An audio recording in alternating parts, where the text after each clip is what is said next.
Bom dia. Hoje é um dia especial. Ninguém respondeu realmente porque estão com a boca cheia, entendo. Hoje é um dia muito especial que nós teremos aqui o ministro do Tribunal de Contas da União, nosso ex-governador, doutor Antônio Augusto Anastasia, para falar do nosso programa de a reforma do Estado brasileiro. Vários empresários, cientistas, ex-políticos já estiveram aqui e hoje temos a felicidade de ter o doutor Anastasia, essa pessoa maravilhosa. Eu vou fazer um currículo resumido dele e depois eu vou contar uma coisa interessante. É bacharel em Direito e mestre em Direito Administrativo pela UFMG, professor de Direito Administrativo da Faculdade de Direito da UFMG de 93 a 2022, secretário executivo dos Ministérios do Trabalho e da Justiça de 95 a 2001, secretário de Estado de diversas pastas do governo de Minas Gerais, vice-governador do Estado de Minas Gerais, 2007 a 2010, governador do Estado de Minas Gerais, 2010 a 2014, senador da República por Minas Gerais, 2015 a 2022, lembrando ainda a sua passagem como presidente da Fundação João Pinheiro e a sua participação na Constituição Mineira. Atualmente é professor da Fundação Getúlio Vargas, do IDP, da Unipac e do IMEPAC. Atual ministro do Tribunal de Contas da União desde 2022. Doutora Anastasia, eu não tive a oportunidade de ser seu aluno em todos esses seus ensinamentos, mas tem um que eu gravei para o resto da vida, quando, lá atrás, já fazem 18 anos, o senhor me chamou e pediu para levar para frente o projeto das APACs.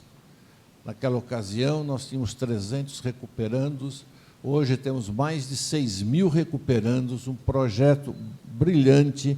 Hoje o índice de recuperação supera 95% e continuamos esse trabalho que, para mim, mais do que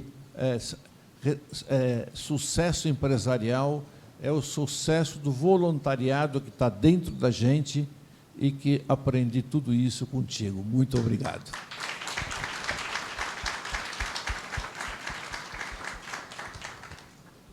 Eu queria também cumprimentar o ex-vice-governador de Minas Gerais, Paulo Brandt, deputado estadual Antônio Carlos Arantes, o ex-presidente da Seminas, José de Anchieta, o presidente da FEComércio, Nandinho Donato, o presidente do Conselho, o presidente da CDL, BH, e presidente do Conselho Deliberativo do SEBRAE Minas, Marcelo de Souza Silva, o presidente da Alagro, Manuel Mário,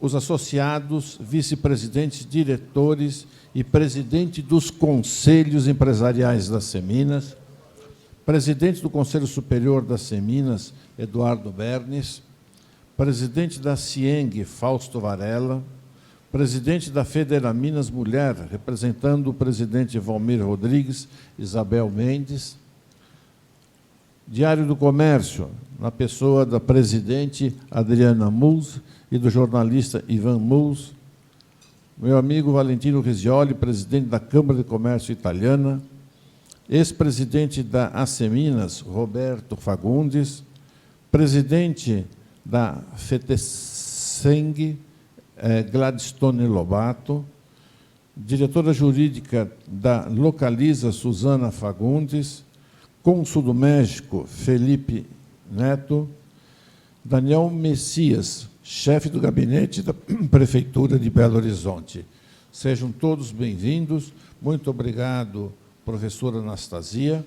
E eu passo agora a palavra ao eterno presidente José de Anchieta para dar as boas-vindas ao ministro. Muito obrigado.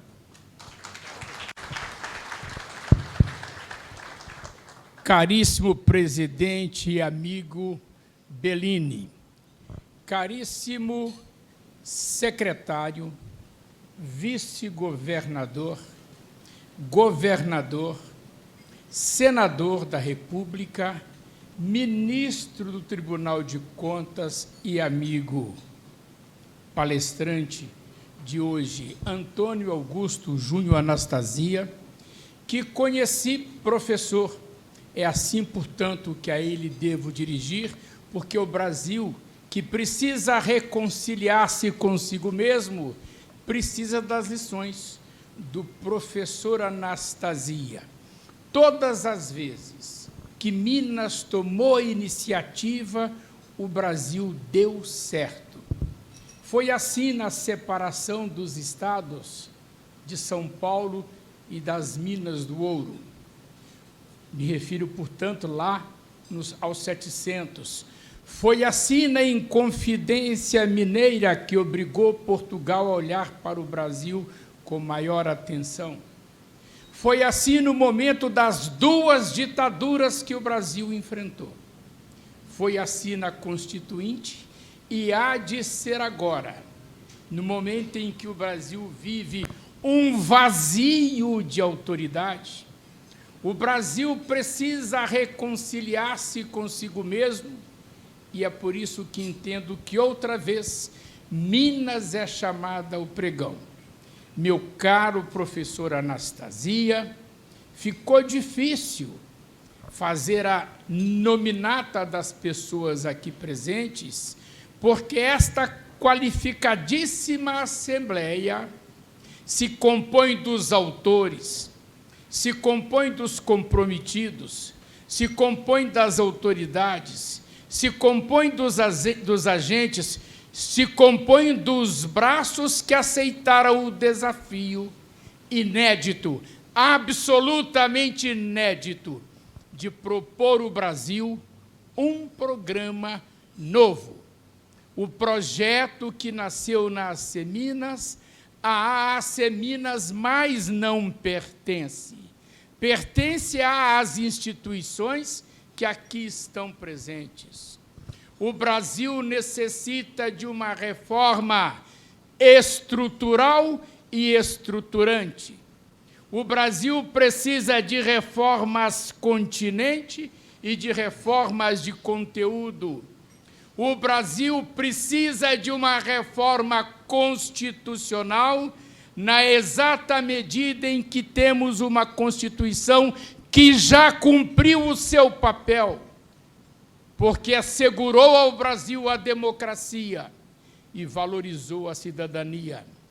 Mas, caro professor Anastasia, quanto ao demais, a Constituição brasileira é demasiadamente palavrosa. Ela oferece como resposta a uma mesma pergunta um sim e um não.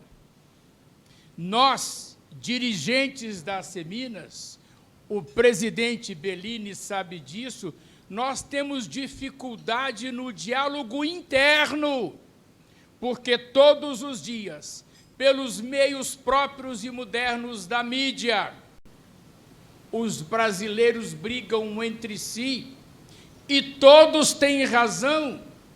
É preciso que encontremos um norte. O Brasil necessita de uma reforma administrativa de verdade. O Brasil precisa de uma reforma no seu sistema político. Há 48 horas atrás, o presidente de Portugal, professor Marcelo, de quem tive a honra de lá ser aluno, dissolveu a Assembleia Nacional, convocando novas eleições gerais para a recomposição do parlamento. Os sinais estão postos. O Brasil precisa resolver a sua equação política. Com todo respeito ao Estado de Sergipe, com todo respeito ao Estado do Piauí, mas a Minas de Tancredo, a Minas de JK, a Minas de Tiradentes é menor em Brasília do que esses dois estados. A reforma há de ser maior, reforma administrativa, reforma política, reforma eleitoral, reforma orçamental. Chega de fazer a gente passar vergonha. Reforma na educação. Só a educação transforma as pessoas, meu caro professor. A palavra não me pertence. Minas Gerais dispensa a apresentação da sua pessoa, porque todos nós o conhecemos e muito bem. Vossa Excelência é e representa a reserva moral de Minas.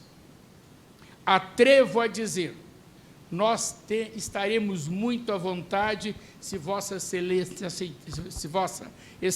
aceitar ser o nosso Moisés para a travessia desse mar bravio, revoltoso. Nós não vamos renunciar ao Brasil, mas nós precisamos de liderança e, portanto, vamos ouvir a maior liderança de Minas, que eu tenho certeza também é a de ser um dos agentes deste movimento bravo, original, inovador, desafiador, de construir um Brasil que tenha futuro. Com a palavra, o professor Anastasia.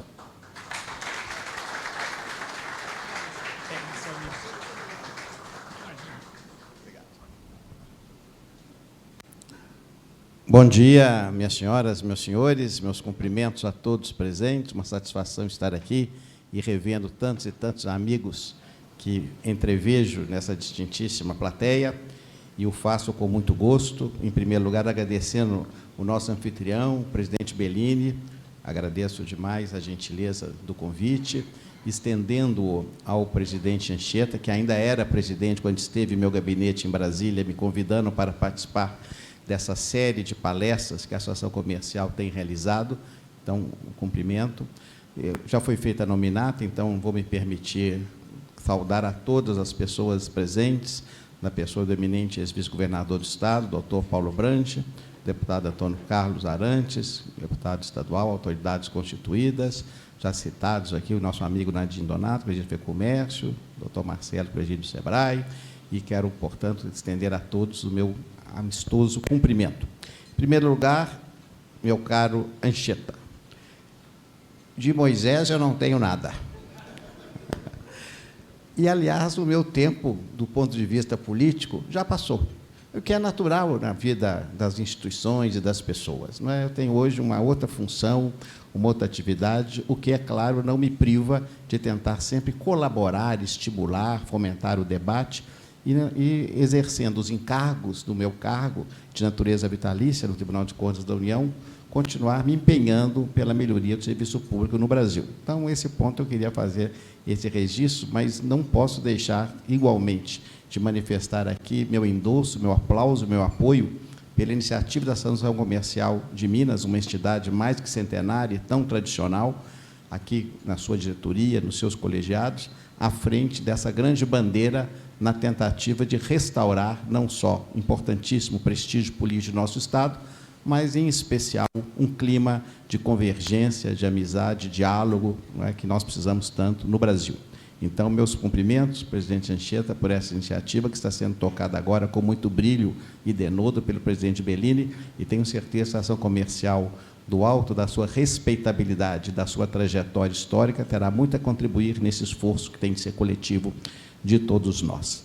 E queria agradecer também, meu caro Bellini, as suas palavras, sempre extremamente gentil, nossa amizade antiga, e dizer que me lembro tão bem daqueles tempos, não é? Quando eu ainda era secretário da Defesa Social, e o doutor Bellini, designado pela Federação das Indústrias, naquele momento, presidente da Fiat, para ajudar o Estado nas questões de segurança pública, me procurou dizendo qual seria o melhor projeto, qual seria o melhor programa.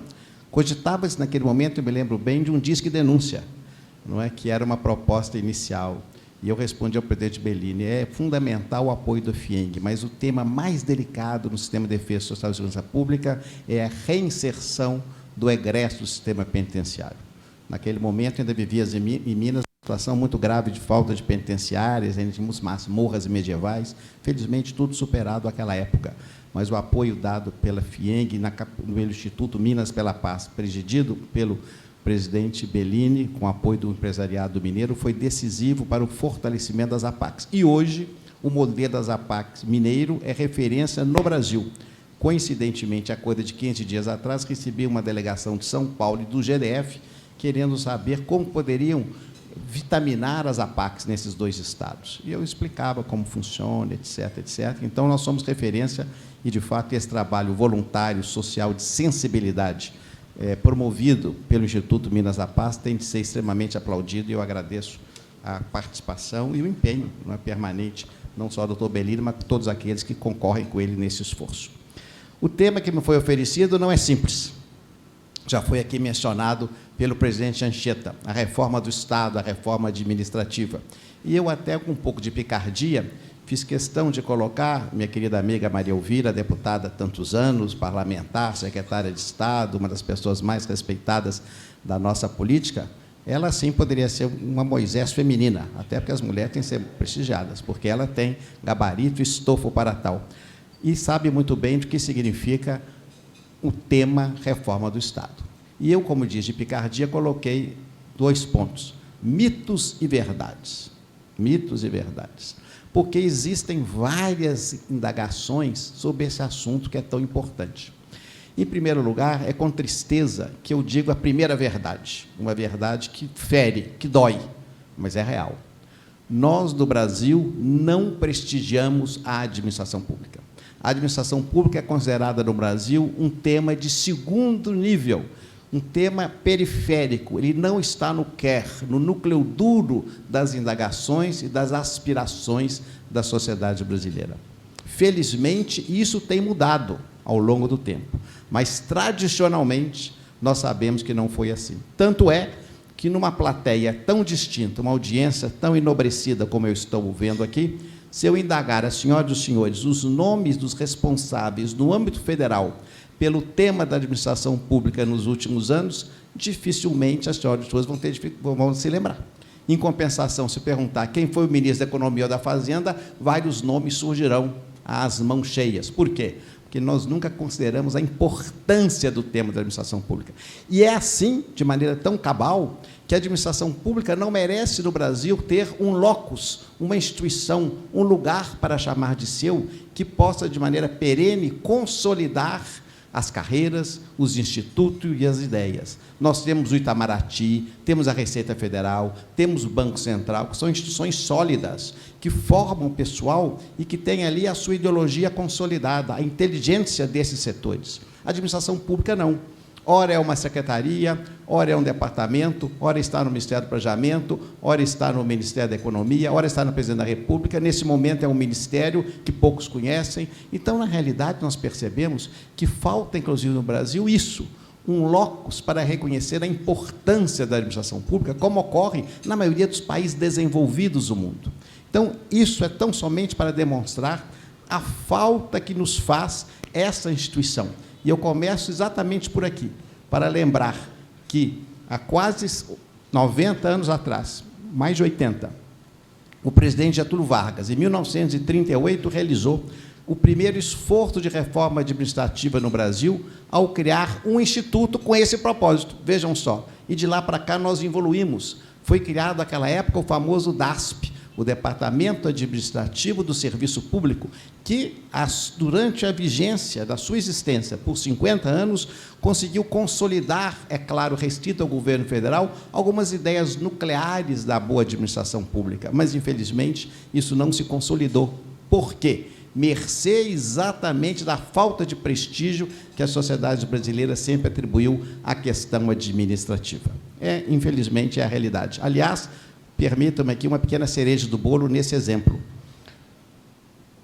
Quando se compõe um secretariado ao nível estadual ou municipal, a pasta da administração, quando existe, é sempre deixada ao final. Antônio Carlos Arantes é deputado experimentado, sabe disso, porque é uma pasta pouco apreciada, tanto assim que ela teve que ser extinta, absorvida pelo planejamento governador Paulo Branco, homem do planejamento, sabe bem disso. Então, o que nos falta é isso. Aquela primeira reforma de Getúlio, em 1938, deu o primeiro passo, mas, infelizmente, não se consolidou. Tivemos uma segunda, em 67, já no período militar, capitaneada essa reforma pelo ministro Hélio Beltrão, de saudosa memória, muito bem intencionado, mas ela também não teve êxito, porque ela foi gerida em um ambiente político adverso. E o resultado desses esforços culminou com a promulgação da Constituição Federal, mencionada aqui há pouco pelo professor doutor Anchieta, e eu gostei muito do adjetivo, palavrosa, é verdade, ela é muito extensa, é uma Constituição longa, porque as Constituições modernas têm essa característica, a nova Constituição portuguesa também é uma Constituição muito comprida, porque exatamente o que aconteceu na Constituição de 88, e é raiz de problemas que temos hoje, como eu vou abordar aqui. A Constituição de 88 encerra em si um grande paradoxo. Esse paradoxo da Constituição de 88 se reflete no seguinte: quando a Constituinte foi instalada em 1986, eleita em 86, instalada em 87, havia necessidade no Brasil, do processo de redemocratização, também de um processo de concórdia, de pacificação, como o presidente Anchieta menciona nos dias atuais. E, naquele momento, havia uma grande carência dos serviços públicos, das políticas públicas, saúde, educação, infraestrutura, segurança. O Brasil carecia de tudo naquele momento. O Constituinte de 88, de maneira correta e legítima, foi extremamente generoso em criar na Constituição um elenco de políticas públicas e de direitos para os cidadãos brasileiros, na área da educação, da saúde, da infraestrutura, do meio ambiente equilibrado, da assistência social. Entretanto, o mesmo Constituinte que, com uma mão, concede tantos e tantos direitos, à época diziam que a Constituição daria casa, comida e roupa lavada, como alguns aqui se lembram, esse mesmo Constituinte disse, entretanto, que não poderia permitir que o Poder Executivo, que tinha exacerbado, que tinha ido além dos seus poderes, que tinha atuado de modo arbitrário durante o regime militar, esse mesmo Poder Executivo não poderia repetir esses desmandos. Então, com a outra mão, tira do Poder Executivo os instrumentos adequados e próprios para implementar aquelas políticas. Vejam só e pasmem, minhas senhoras e senhores, com essa dificuldade. É um paradoxo. A Constituição concede os direitos, mas não permite que o órgão incumbido, o poder público responsável para realizar aqueles direitos, funcione. E foi colocado, então, uma verdadeira blindagem, um conjunto de peias e amarras, rédeas muito fortes, impedindo a ação governamental do Poder Executivo. E logo se percebeu isso. A administração se quedou paralisada, inerte, atônita, após a promulgação da Constituição. Os servidores públicos, de modo geral, em razão do robustecimento e de um processo de vitaminização muito grande do sistema de controle interno, externo, do Ministério Público e do Poder Judiciário, passaram a ter medo de tudo. Uma assinatura, um processo. Infelizmente, é a realidade. Uma assinatura, um processo. Então, quedou-se a ideia do apagão das canetas, o jeito administrativo do medo, o código do fracasso. O código do fracasso, eu gosto muito de mencioná-lo, aqueles que são aqui da área do direito conhecem, meu caro Belino, do professor argentino José Roberto Drome, que diz o seguinte: artigo 1º, não pode. Artigo 2º, se houver pressa, espere. Artigo 3º, se houver dúvida, se abstenha. E artigo 4º, é sempre mais prudente não fazer nada. Então, esse código do fracasso da administração leva, de fato, a uma paralisia administrativa total, absurda. Infelizmente, é o que ocorre nos dias de hoje. A Constituição de 88, positiva, aplaudida, reconhecida, importante, teve essa, vamos dizer assim, essa subconsequência. Já na década de 90, se percebeu a necessidade de reverter esse quadro. E essa reversão desse quadro se deu necessariamente através da tentativa de uma nova reforma administrativa. E assim foi feito no mandato do presidente Fernando Henrique Cardoso. Àquela época, eu já, como viram aqui no meu currículo, já encanecido, amadurecido, já mais para lá do que para cá, participei daquele esforço capitaneado pelo ministro Bresser Pereira e que, sob o ponto de vista técnico, apresentou uma proposta muito avançada e muito moderna. A Taíde participava também, naquele momento, no governo federal, e nós conseguimos fazer algumas propostas muito instigantes inclusive esculpindo na Constituição o princípio da eficiência. Por quê? Porque reconhecemos que, naquele momento, éramos todos escravos da forma, do procedimento. A Constituição de 88 nos impôs o rigor da forma e da solenidade. Era muito mais importante saber se todos os papéis estavam com os carimbos, as assinaturas, os procedimentos adequados, do que indagar se aquela política pública resultou em algo positivo para as pessoas. Então, de fato, a forma assumiu uma posição muito robusta, é claro, insensada pelo fortalecimento do sistema de controle que o Brasil prestigiou em razão das reações ao regime militar. Vejam que isso tudo está necessariamente interligado. Em 98, a emenda constitucional 19, então, colocou a eficiência para dizer o seguinte: não basta que a administração funcione de maneira burocrática, ela tem de apresentar resultados. Quando eu vejo uma escola pública funcionando, aquela escola pública foi construída mediante licitação? Foi. Seus professores são concursados? Foram. As dotações orçamentárias fluem de acordo? Fluem. Então, ela é perfeita, sob o ponto de vista formal, sim, mas ela ensina? Qual a qualidade do seu ensino? Então, essa preocupação surgiu muito recentemente entre nós. É coisa muito recente essa preocupação com os resultados. É coisa de 25, 30 anos atrás, num país de... Muito obrigado. Num país de 500 anos de existência. Então, de fato, somos muito jovens nesse amadurecimento necessário no que pertine à questão ainda da eficiência. Mas a própria reforma do governo Fernando Henrique não se concluiu, porque o desdobramento posterior do novo governo não deu força à ideia da reforma do Estado. Então, nós ficamos paralisados. E, nesse meio tempo, a questão da reforma passou a enfrentar as dificuldades próprias da nossa cultura. Por que motivo? Não só porque nós nunca prestigiamos, sob o ponto de vista político, a questão relativa à administração pública, mas, pior do que isso, a sociedade brasileira tem algumas características e alguns hábitos que são extremamente adversos para a gestão pública. Primeiro, nós temos aversão, repito com tristeza, nós temos aversão à ideia, à palavra, à noção, ao uso do planejamento. Nós não gostamos de planejar.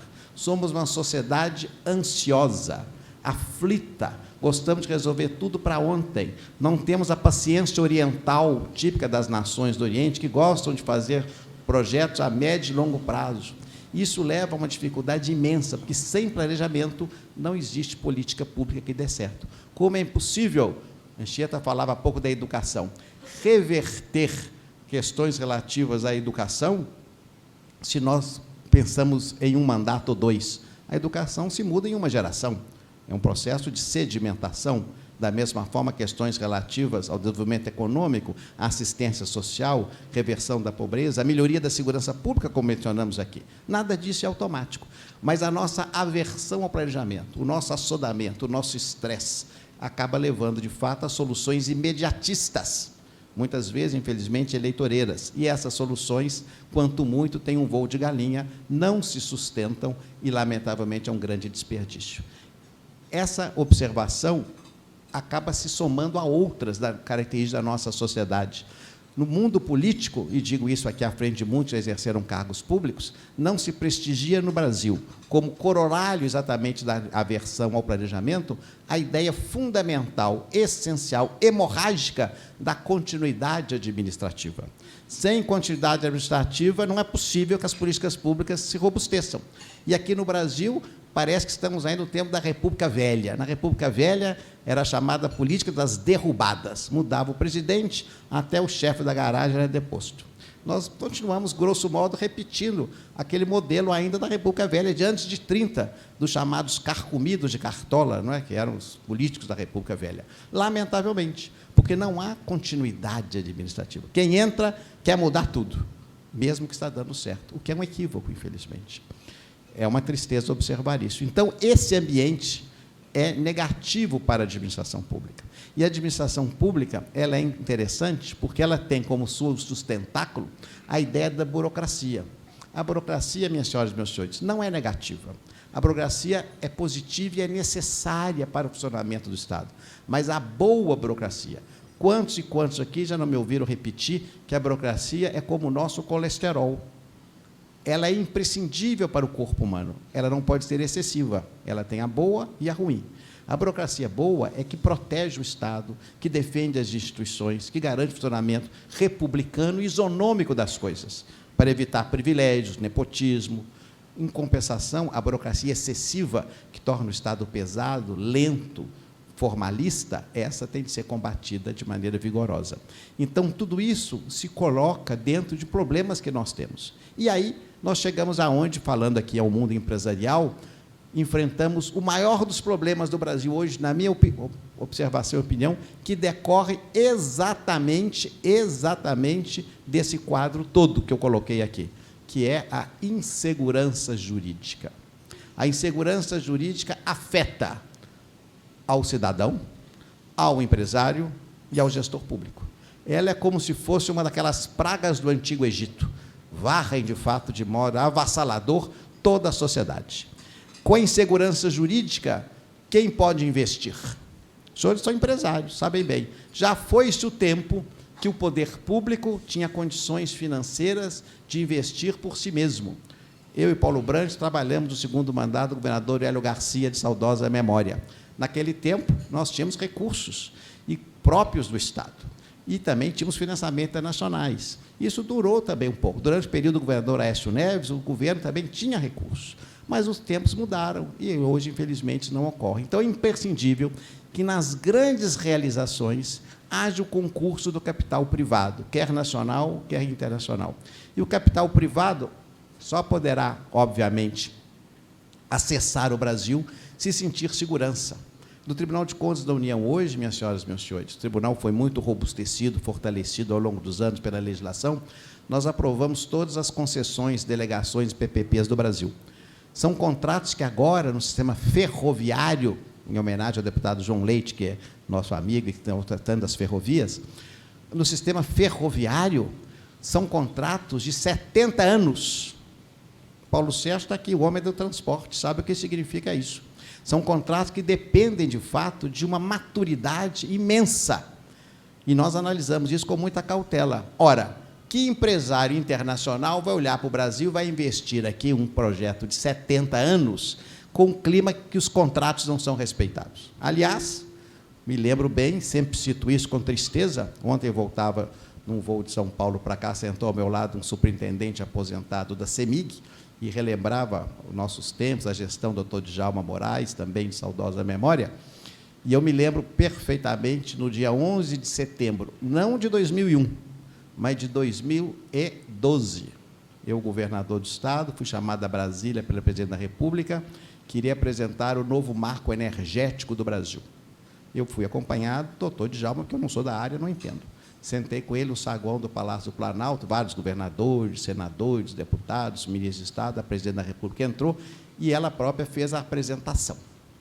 E foi fazer a apresentação, e eu perguntei, assim, a socapa, ao presidente Djalma, bem baixinho, doutor Djalma, o que o senhor está achando?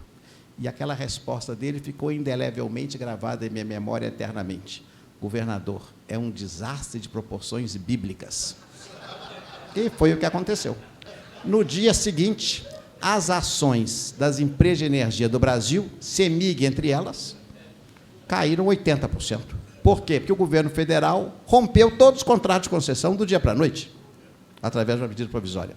E aquilo foi um escândalo. Logo depois, passados 2 meses, eu fui aos Estados Unidos. A Taíde foi comigo numa missão, não sei se o doutor Daniel, que está aqui, chefe do gabinete do prefeito, foi também, naquela oportunidade, fazer um roadshow para apresentar o Estado. Fui recebido a pedradas, porque os fundos internacionais, canadenses e americanos, tinham ações da CEMIG e me culpavam pela queda da rentabilidade. Falei, mas o governo federal que tomou essa decisão, nós entramos na justiça contra, mas não adianta. A imagem ficou maculada, a jaça, a nódoa, a mancha ficou ali registrada.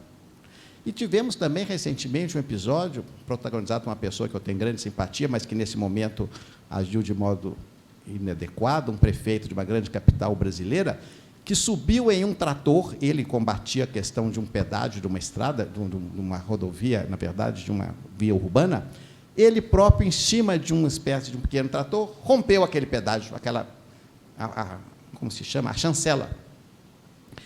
Aquilo correu o mundo. Então, imagina o próprio prefeito rompendo um pedágio. Quer dizer, que segurança jurídica para o investidor sério oferece o Brasil? A isso se soma a incerteza do próprio cidadão. Como dizia o ministro Pedro Malan, uma frase muito repetida, no Brasil até o passado é incerto. Então, ele não sabe bem o que vai acontecer dos seus direitos.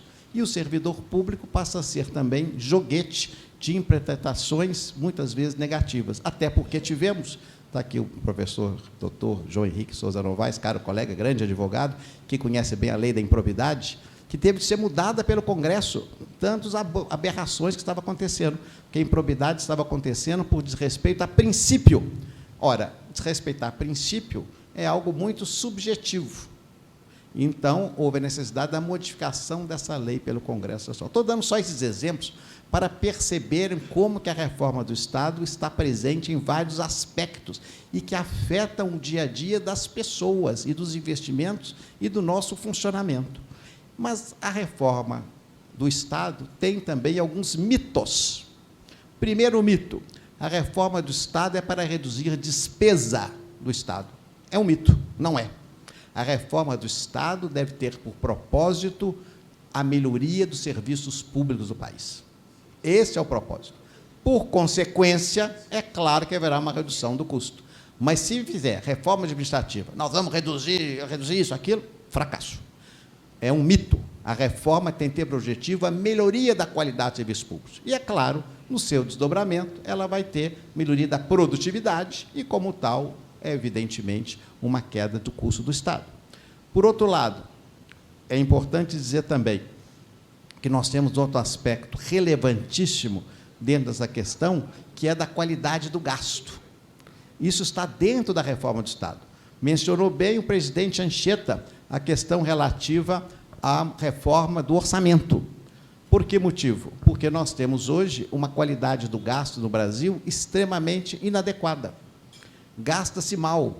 É verdade que o Brasil não é uma nação rica, não tem a capacidade de arrecadação do primeiro mundo, não somos Estados Unidos, evidentemente, ou França, ou Inglaterra, mas temos condições financeiras razoáveis, somos entre as 10 economias do mundo. Mas, infelizmente, a qualidade do gasto público é equivocada. E essa qualidade do gasto público passa necessariamente por uma grande revisão, e que não é fácil fazê-lo, porque aí nós enfrentamos, minhas senhoras e meus senhores, os maiores lobbies, lobbies empresariais, lobbies corporativos, lobbies de diversos poderes. Por exemplo, na questão do gasto tributário, que é o que dá incentivos financeiros às empresas, através de subsídios, estima-se, o Tribunal de Contas apontou isso, e está batendo nessa tecla de maneira veemente, que, por ano, o Brasil dispense 800 bilhões de reais, que é mais do que suficiente para recompor as contas públicas. Não há dúvida que isso é um equívoco. Gastamos mal através de distorções remuneratórias, com a necessidade de recompor a força de trabalho de maneira adequada, que não é identificada de maneira correta. Gastamos mal com políticas públicas que, infelizmente, são desperdiçadas, porque não tem continuidade. Então, o dinheiro é gasto e o projeto fica pela metade.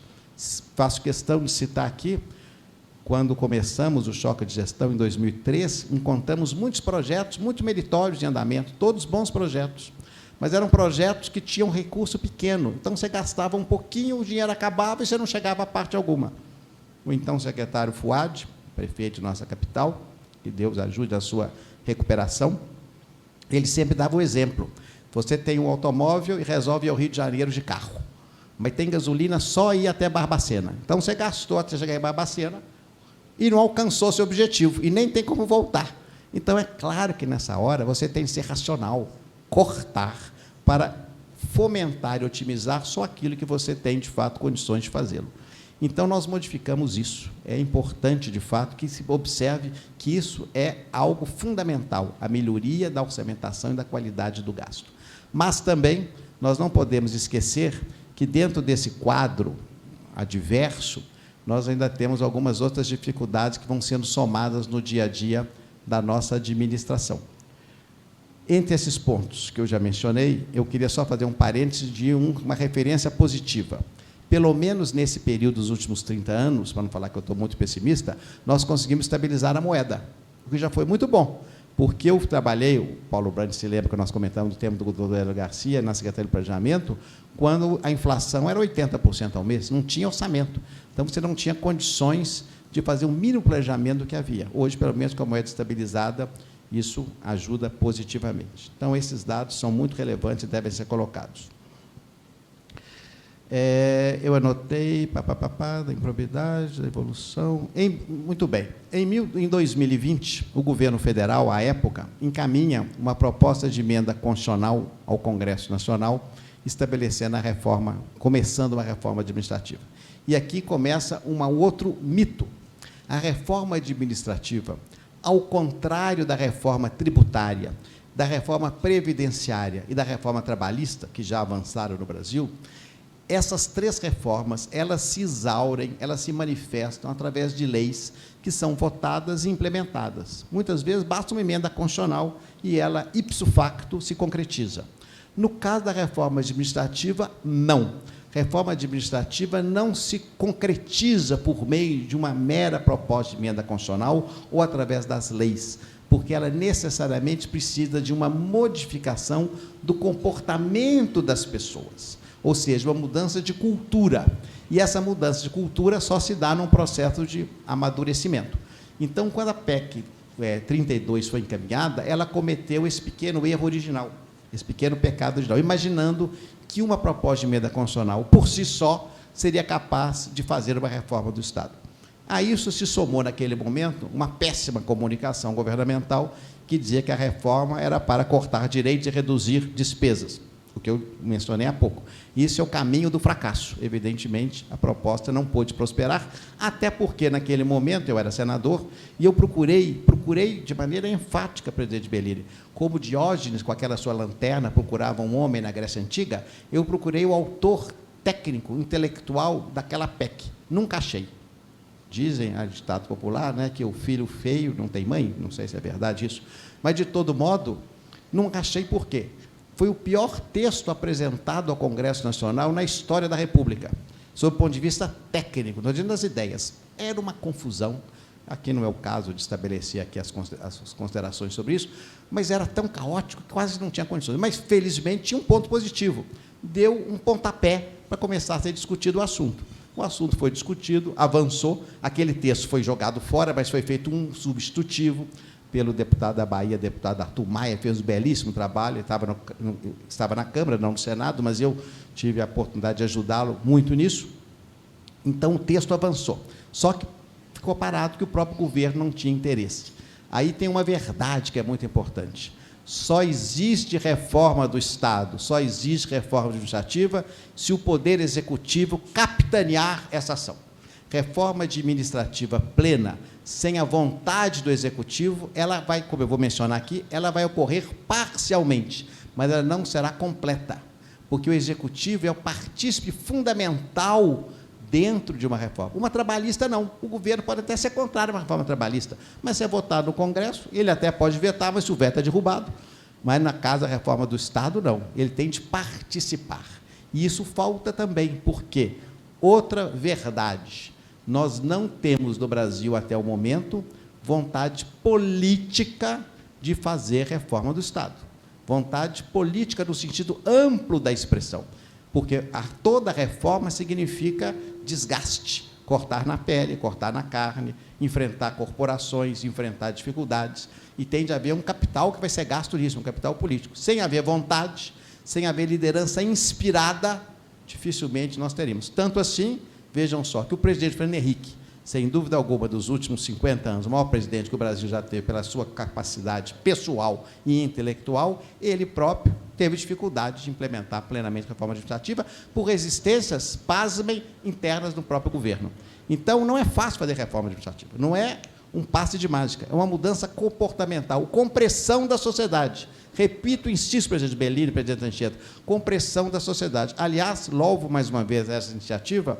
No próximo dia 24, daqui a 15 dias, em São Paulo, na sede da Fiesp, o presidente Josué está promovendo um seminário sobre a reforma do Estado. Eu sou um dos convidados, com congressistas, com liderança do governo, a ministra de Estado, exatamente para debater e cobrar do governo federal, cobrar do Congresso o andamento deste tema, justiça era feita, que o presidente Arthur Lira sempre defendeu com muito empenho. Então, esse é o quadro. Mas, enquanto isso, enquanto essa reforma administrativa perfeita, ou pelo menos ideal, não avança, nós vamos ficar de braços cruzados? Não. Então, nós temos de trabalhar para fazer, pelo menos pontualmente, modificações. E aí que interessante, meus caros amigos, minhas senhoras, meus senhores, nós tivemos, nesses últimos anos, uma reforma administrativa silenciosa, uma reforma administrativa não sistemática, não planejada, como se fosse uma geração espontânea, de fato. E que surgiu aonde? Não foi do Executivo, que deveria ter a responsabilidade e é o grande condutor do processo. Por isso, ela foi tópica. Ela veio de onde os senhores criticam muito, e todos os brasileiros criticam muito, ela veio do Congresso Nacional. Foi o Congresso Nacional, por iniciativa própria, que aprovou leis que modificaram em questões específicas o funcionamento do Estado brasileiro, com qual objetivo? Dar segurança jurídica e quebrar o paradoxo da Constituição de 88. Vejam só, nós tivemos grandes alterações que são importantes serem mencionadas. Em 2015, foi aprovada a nova lei de arbitragem. Muitas pessoas aqui cuidam do tema da arbitragem, que é um tema importante, recente, e a arbitragem foi aprovada, nessa modificação de 2015, também para o poder público, um único artigo. Esse artigo singelo foi revolucionário, foi um verdadeiro tsunami positivo no sentido da evolução da administração pública e para a reforma do Estado. Por quê?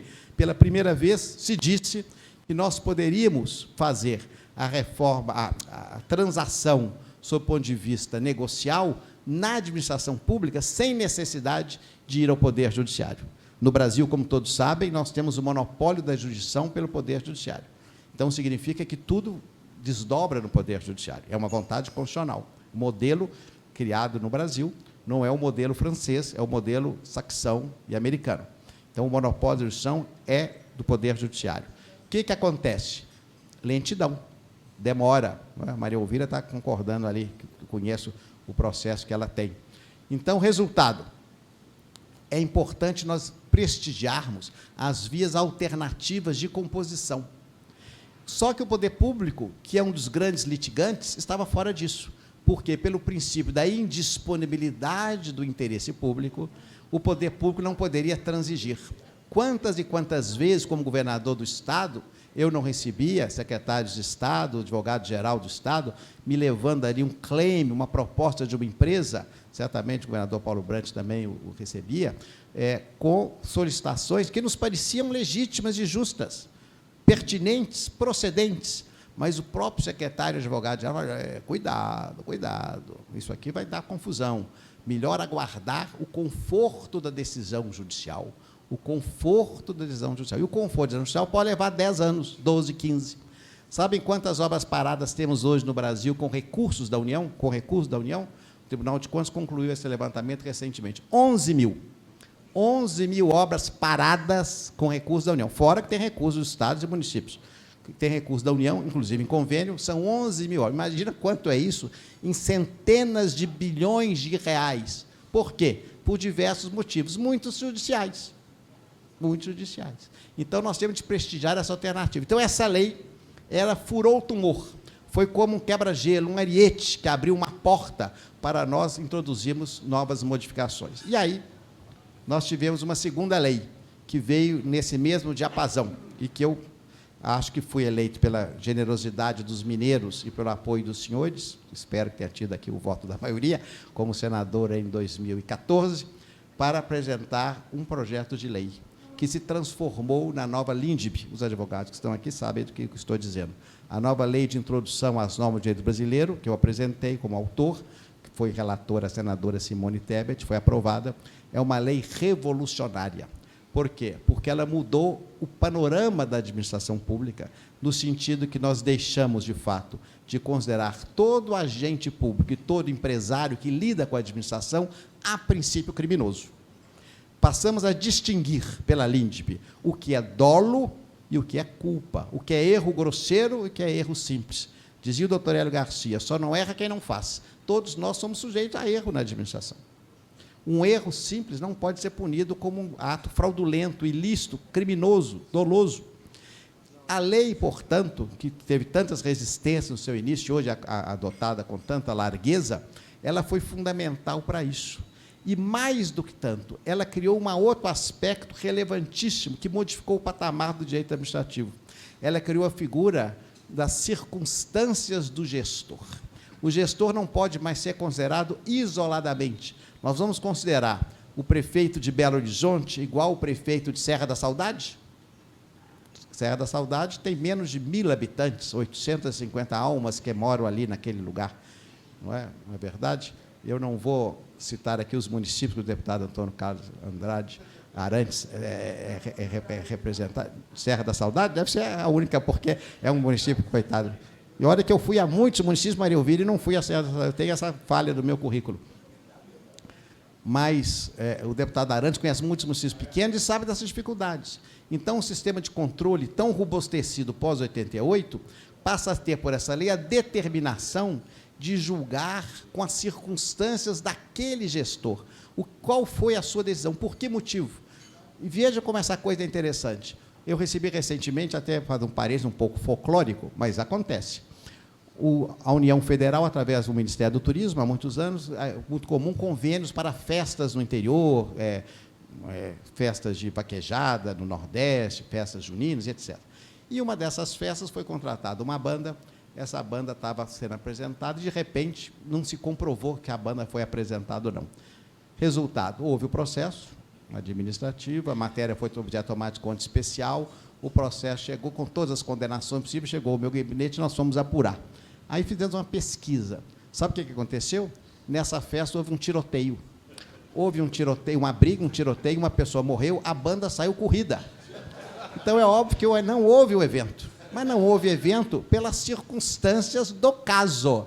E, evidentemente, o tribunal entendeu que não era caso de haver punição, porque como que o prefeito podia responder por uma situação dessa, já que ele podia lá receber a bala em peito aberto e obrigar a banda, sob tiroteio, a fazer a sua apresentação? Então, são os fatos e as circunstâncias da vida cotidiana, que não eram consideradas antes. Antes era muito objetivo, pão, pão, queijo, queijo. Recebeu o dinheiro, não fez a apresentação, está feita a punição. Agora, felizmente, em razão da lei que está sendo bem aplicada, nós modificamos esse patamar. Então, essa lei pretende dar segurança jurídica ao gestor público, ao mundo empresarial e ao cidadão brasileiro, inclusive determinando que a norma não pode retroagir na sua interpretação, que era muito comum.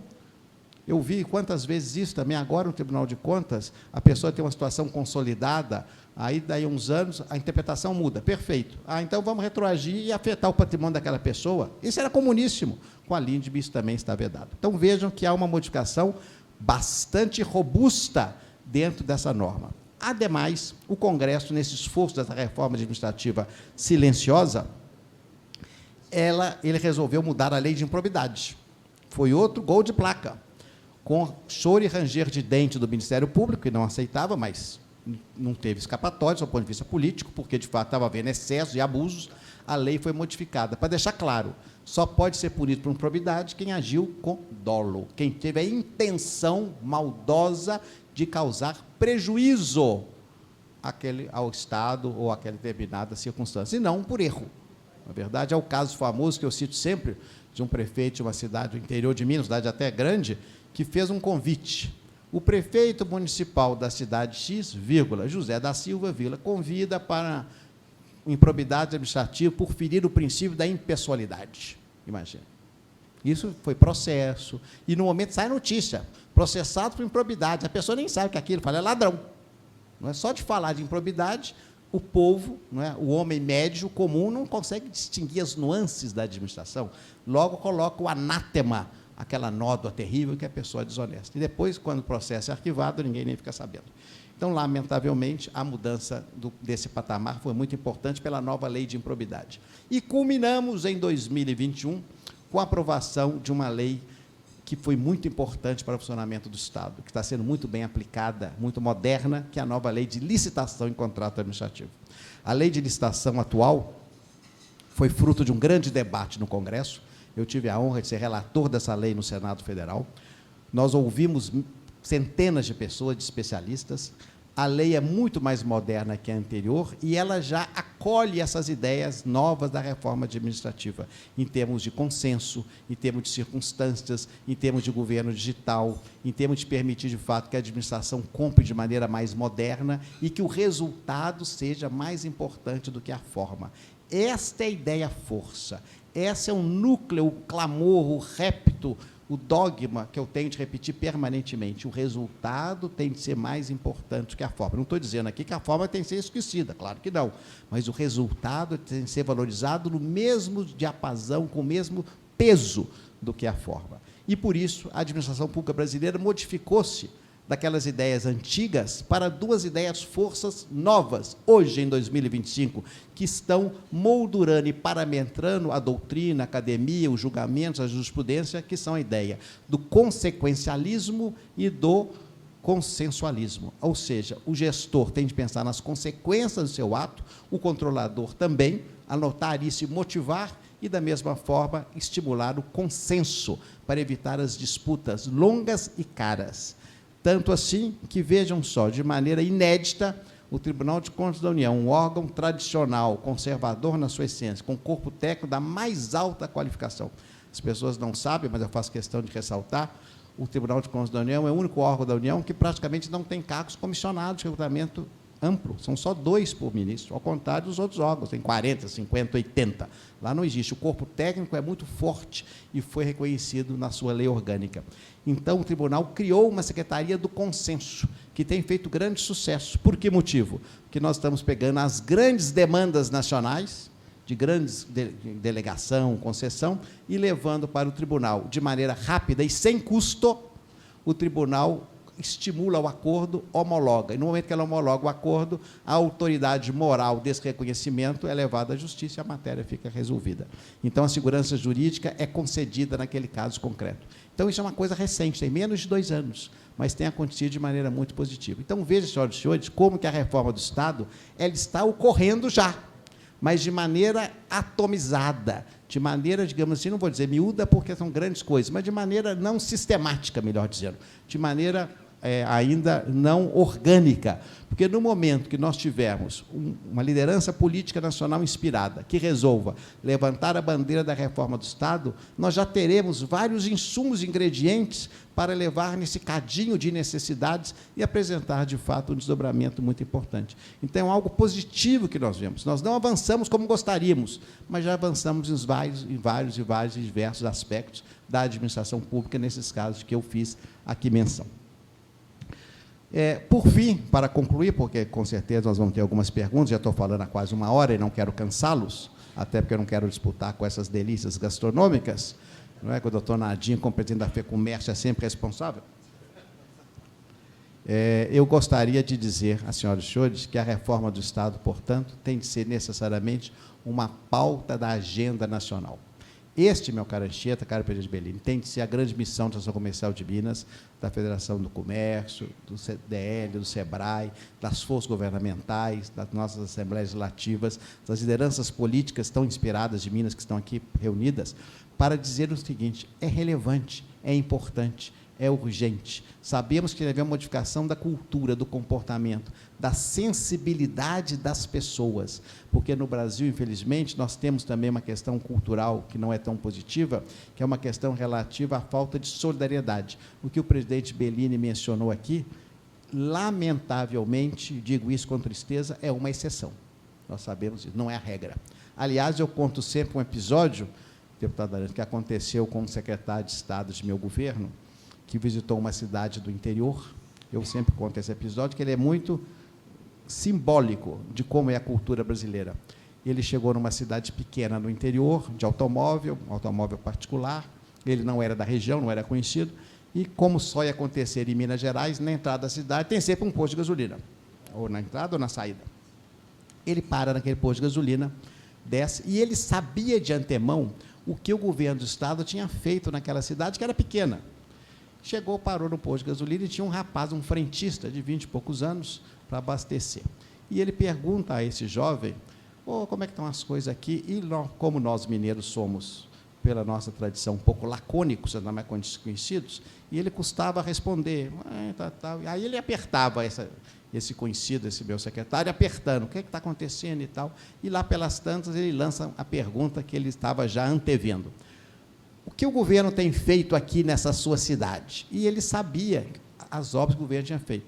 Aí o menino responde, não sei não, não sei não. Falou, mas não foi o governo que asfaltou essa estrada que dá acesso à cidade? Foi mesmo. Não foi o governo que fez aquele conjunto habitacional que eu estou vendo ali em cima? É verdade. E não foi o governo que reformou a escola estadual que tem aqui? Eu soube que reformou mesmo. E o posto de saúde novo que foi inaugurado? Não foi o governo? Foi também. Mas, então, o governo não está bom, não fez muita coisa? Senhor, não acho não, porque, para mim, não fez nada. Ele não tinha carro na cabeça dele para andar na estrada. Não adoeceu, não tinha casa e não estudava.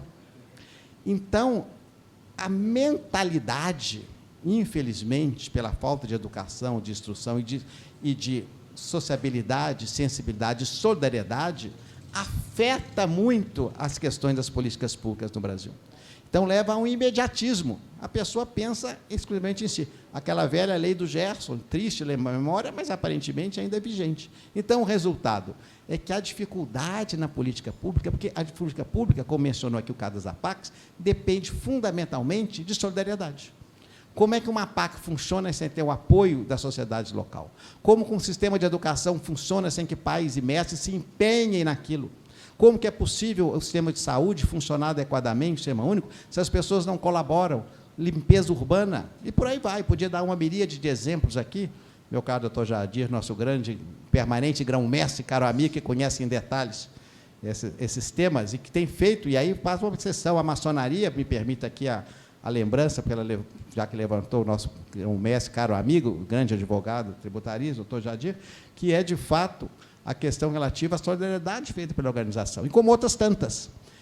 Mas não é ainda a regra geral, porque a pessoa lá, o homem médio brasileiro, ainda não tem isso. E a reforma do Estado precisa disso, porque, do contrário, a pessoa não identifica na política pública e no patrimônio público algo que é seu, a arte que é do governo. Quantas vezes a pessoa vinha me perguntar, gente esclarecida, eu quero isso, eu quero aquilo, eu falei, não tem dinheiro. Tem sim, o dinheiro é do governo, como se o dinheiro do governo fosse um dinheiro que vinha de uma guitarra, que fizesse dinheiro à vontade. Não é possível. Então, isso é que é relevante. Então, eu fico muito feliz, presidente Belini, de ver aqui as lideranças, ver os jovens aqui, ver o Felipe Mota, nosso cônsul do México, ver o meu querido Daniel, que também dá ala jovem, também dá ala mais madura, como eu e outros tantos, que estamos todos sensibilizados, não é, meu caro Eduardo e Roberto, que foram presidentes da Associação Comercial, com o objetivo de nós refazermos essas necessidades, nós modificarmos, de fato, o padrão de comportamento da nossa sociedade. Isso não é fácil fazê-lo, mas tem de ser tentado. Então, a reforma do Estado é um desdobramento para esse esforço. E eu tenho certeza que manifestações, iniciativas como essa são extremamente positivas e que nós vamos, de fato, funcionar de maneira adequada. E eu quero agradecer muito a todos pela atenção e desejar que tenha inoculado aqui pelo menos uma pontinha de indagação e de vontade de cobrar de seus representantes, quer no Executivo, quer no Legislativo, essa necessária modificação do comportamento do Estado através da reforma, que virá, cedo ou tarde, através de uma instituição perene. Quanto mais cedo, melhor para o Brasil. Muito obrigado.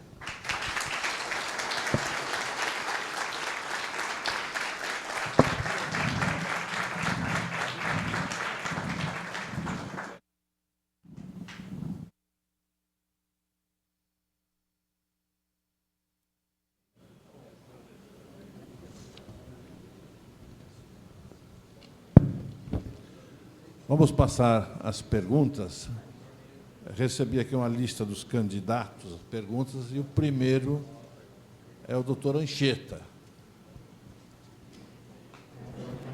Meu caro professor Anastasia, ficamos aqui muito felizes, eu particularmente, em saber que o presidente da Fiesp, Josué, que foi seu aluno e meu aluno na Faculdade de Direito, também tem um projeto de reforma do Estado. Coincide com o que nós falamos. A Seminas não está a fim de fazer um projeto para chamar de seu. Eu peço, com autorização do presidente Belini, que a Patrícia Franco Sem dúvida. Eu peço com autorização do presidente Bellini que a Patrícia Franco, ainda hoje, entre em contato com a secretária do presidente Josué, dizendo que a Seminas estará presente lá no projeto Fiesp, inclusive e principalmente na palestra do professor Anastasia. O nosso projeto é, de fato, desafiador. O nosso projeto é para valer, não é um book a mais para ir para a estante de ninguém. Não é diploma para pôr na parede, é uma contribuição do empresariado para que o Brasil, de fato, melhore. Eu tenho, caríssimo professor e amigo, 2 perguntas, farei apenas uma, para que os demais possam participar do debate. São 3 as correntes hoje no Brasil. O professor Modesto Carvalhosa defende, com sua autoridade, uma nova Constituição, uma Constituição despida de privilégios. Já escreveu 2 livros a este respeito. Estive no lançamento de ambos eles. O segundo, e o professor Modesto Carvalhosa já falou no nosso programa. A segunda corrente, que é do professor Ives Gandra, entende, sim, que a Constituição brasileira, enquanto reforma do Estado, mereça reformas por capítulos, por partes, por tranches, mas que, ao invés de uma Constituição nova, confesso que tenho simpatia pela ideia do professor Modesto, mas sei das dificuldades. Acho que pode ficar para um pouco mais depois, quando o nosso Congresso tiver um pouco mais de juízo. Mas, então, vem a calhar a segunda proposta, que é a do professor Ives Gandra. Proposições temáticas por capítulos, portanto, mediante emendas. Surgiu há 10 dias atrás, num pequeno artigo que li, uma ideia do ministro Jobim, não exatamente coincidindo com a proposta do professor Ives Gandra. Ele propõe que, mediante o modelo de emendas, tem uma certa urticária por emendas, mas reconheço que é um instrumento jurídico para efeito da Constituição brasileira de razoável utilidade, que emendas pontuais seriam o suficiente. Então, já que a sua palavra, professor, para nós é orientadora, o projeto vai chegar a bom termo, nós devemos investir mais no pensamento de Modesto Carvalhosa, no pensamento de Ives Gandra, ambos já falaram no nosso projeto, ou agora, e mais recentemente, no que pensa o ministro Jobim. Confesso, pela proposta do ministro Jobim, eu pessoalmente não tenho simpatia. É a pergunta. Muito obrigado, presidente Anchieta. Sobre PEC, falou, eu fui lembrando aqui, vejam a questão da insegurança jurídica no Brasil. Qual artigo da Constituição do Brasil foi mais emendado? Já foi emendado 6 vezes. 6. Constituição de 88, hein? Nós estamos em 2025, então 25 mais 37 anos. Em 37 anos, o artigo 100 foi emendado 6 vezes, que trata sobre precatórios. Então, o artigo que trata da dívida do Estado para com o cidadão, que deveria ser a coisa mais segura do mundo, é aquele que foi mais alterado. Claro que todas as alterações foram feitas para não pagar, para postergar. E eu tenho a tristeza de ter sido relator de uma dessas emendas. Fui obrigado pelo então senador Zé Serra, que infernizou até, e ele, no áudio, era impossível resistir ao senador Serra. Então, de fato, eu fui relator, eu tenho vamos dizer assim, essa nódoa. Mas 6 vezes. Por isso que esse descrédito com as emendas que fala agora o doutor Anchieta. Mas, meu caro Anchieta, veja bem, responder de modo objetivo. A proposta do professor Carvalhosa, ainda que muito respeitada, ela não pode ter guarida, porque nós todos somos aqui escravos do que aprendemos em direito constitucional. Uma nova Constituição só ocorre quando há uma ruptura, um rompimento, e ninguém deseja rompimento ou ruptura. O chamado poder constituinte originário, ele se manifesta, e a norma hipotética fundamental se concretiza na teoria de Kelsen, quando há uma ruptura da ordem política, o fim do regime militar, a queda de Getúlio, são os momentos políticos adequados para isso. Então, até porque nós temos na atual Constituição as cláusulas pétreas, que não podem ser alteradas, a não ser para uma nova Constituição que decorra de uma ruptura e ninguém deseja. Então, nós caminhamos para o mundo das reformas pontuais, como, aliás, já foram feitas várias, positivas. A reforma da Previdência avançou. É o ideal? Não, mas já avançou alguma coisa. A trabalhista avançou alguma coisa. A tributária, nós estamos vendo agora na prática. Oxalá funcione, né? Estamos todos desejosos. Ninguém nem acreditava que ela fosse aprovada, mas foi, e estamos todos desejando que ela funcione positivamente. A reforma do Estado, eu fiz menção aqui, não no nível constitucional, mas infraconstitucional, de leis que já modificaram o comportamento da administração do seu ponto de vista prático, do dia a dia das pessoas e das empresas, sem mudança da Constituição. Então, acredito que nós temos que fazer uma discussão tópica. Não adianta enfrentar tudo de uma vez só, porque não consegue. Então, vamos escolher os assuntos e, naquele assunto, carregar a força. E ali, sim, conseguimos avançar. Dou o exemplo que o presidente Bellini falou aqui há poucos instantes, da questão das APAC, segurança pública. Se fizermos o levantamento hoje nas grandes cidades, abro aqui um parênteses, todo levantamento de opinião pública que se faz no Brasil, a política pública mais reclamada, disparada, sempre é a saúde. A saúde, que é uma demanda infinita. Quanto mais você gasta em saúde, mais você vai gastar. Então, não tem jeito. E é sempre a mais reivindicada, que é natural, que ela envolve o nosso maior patrimônio, que é a nossa vida.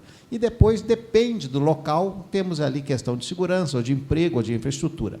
Mas, nas grandes cidades, segurança pública assumiu um papel de grande destaque, é verdade. Até porque temos um caso muito delicado. Em segurança pública, há uma proposta que está sendo discutida no âmbito nacional pelo ministro Lewandowski, que eu tenho simpatia pela ideia. Não estou dizendo o seu conteúdo. Qual é? Eu participava do governo Fernando Henrique como secretário executivo do Ministério da Justiça, quando, pela primeira vez, em 1999, o governo federal foi instado a participar de um Plano Nacional de Segurança Pública, em razão daquele episódio triste de um sequestro de ônibus no Rio de Janeiro, quando houve um assassinato. Aquilo foi uma comoção nacional. O governo federal, que nunca quis enfiar, como se diz coloquialmente, a mão nessa cumbuca, porque a responsabilidade constitucional da segurança pública é dos Estados Federados, ele resolveu, então, aderir a isso e começou, criou o Plano Nacional, o Fundo Nacional de Segurança Pública, e a coisa foi evoluindo. Mas não evoluiu de maneira adequada. Então, hoje, nós temos ainda na Federação Brasileira uma tibieza, uma fragilidade em identificar competências e atribuições na segurança pública, que talvez seja a política pública das mais difíceis a serem enfrentadas. Então, essa proposta de emenda constitucional concebida pelo ministro Lewandowski, na pasta da Justiça, ela é positiva, porque ela está turbinando uma ideia que foi feita no tempo do presidente Temer, que tem de ser aplaudida, que foi apresentada pelo, então, ministro, eu já estou esclerosado nessa hora, de Pernambuco, foi deputado, daqui a pouco eu lembro o nome dele, que criou o SUSP, o Sistema Único de Segurança Pública, só que não foi implementado. Mudou o governo que sucedeu ao Temer não implementou, e a matéria ficou aí órfã. Agora o ministro Lewandowski quer voltar a isso, integrando as polícias. Eu fui secretário de Segurança em Minas Gerais. A Maria Elvira, por relações familiares, também acompanhou muito a parte da segurança. O problema é que, tradicionalmente, as polícias não se comunicam. Em alguns estados, são até hostis. Não é o caso de Minas, felizmente. Fizemos um grande trabalho de integração, que é positivo. Então, o resultado disso é que temos que superar esses corporativismos que fazem parte dessas idiosincrasias que nós temos. E essa proposta de integração é muito importante. Então, eu acho, desculpe a extensão na resposta, presidente Anchieta, porque ela é muito importante, a sua pergunta, mas o relevante nós fazemos de maneira tópica, escolhemos aspectos e ali adensarmos, porque aí nós conseguimos resolver de maneira mais adequada. É a minha modestíssima opinião. Agora, passo a palavra ao Nandim. Quer fazer a sua colocação? Muito obrigado, presidente Bellini. Professor, como sempre, um professor, né? Em todos os momentos da sua vida aí pública, sempre nos ensinando. Ministro, primeiro um agradecimento especial. Quando eu assumi há cerca de 2 anos e meio a Federação do Comércio, estive presente no TCU, o ministro me recebeu, me deu mais uma aula como eu deveria me comportar, porque agora eu respondo, né, no Sistema S pelo TCU, e também depois recebeu o presidente Tados da Confederação Nacional do Comércio, que também ficou uma satisfação muito grande. Então, vai aqui nosso agradecimento à FEComércio, né, como sempre, lhe agradecendo. Eu vou até pedir à Confederação Nacional do Comércio que o presidente Tadros também está com essa política de discutirmos a questão da reforma administrativa, que, se a sociedade civil faz isso neste momento, pode ser pauta de políticas previstas para o futuro presidente da República, enfim, para nós é importante. Eu queria só fazer um ponto importante. A minha pergunta é a seguinte: lógico que, para se fazer uma reforma administrativa, não é questão de redução. A questão de redução financeira ela vem após a eficácia e a eficiência. Nós poderíamos tratar a reforma administrativa num ponto fundamental, que é a reforma administrativa tecnológica, para que ela possa reduzir custos? Essa é a minha pergunta. Muito obrigado, presidente Nadir Nonato. Quero cumprimentá-lo e desejar, mais uma vez, sucesso na gestão, que já é exitosa à frente da Federação do Comércio, uma gestão tão importante, tão relevante, tradicional na história de Minas Gerais, né? Meu avô participava dela há décadas atrás, então tenho certeza que está em muito boas mãos. A sua pergunta é inteligentíssima e muito adequada. O Brasil é considerado um dos países, hoje, felizmente, mais adiantados em termos de governo digital. O governo digital é uma realidade que se impõe, não é? E cada dia mais rápido, né? Inteligência artificial, todos os avanços que nós temos. Então, a reforma administrativa ela tem de ser feita em comunhão com as novas tecnologias. Aliás, a nova lei de licitação é o exemplo prático disso. Não existe hoje mais licitação presencial. No meu tempo havia, a pessoa chegava lá com a carta convite, com o envelope fechado, isso tudo acabou. Hoje é tudo eletrônico, tudo virtual, o que acaba gerando também algumas dificuldades. Conto aqui uma breve passagem também que eu julguei receber no tribunal. A gente acaba divertindo um pregão eletrônico com um valor altíssimo que referia a uma contratação do DENIT para sinalização no Brasil todas as estradas, sinal e de alarmes, sei lá, e radares, e coisa de centenas de milhões. O pregoeiro abriu a licitação e a coisa foi, mas demorou demais. Várias empresas dando lances automáticos, entrou pela madrugada dentro, o pregoeiro dormiu. Mas o pregoeiro dormiu, mas o sistema continua, porque o sistema é automático. Então, o que aconteceu? Um dos licitantes, aí, no determinado momento, sobraram dois. Um dos dois, por erro na hora de digitar, que é tudo muito rápido, em vez de digitar uma proposta, vamos supor, de 480 milhões, colocou 480 reais. Imediatamente, o sistema, que é a inteligência artificial, constatou um valor abusivo, um valor inexequível, terminou e deu a licitação para o outro licitante.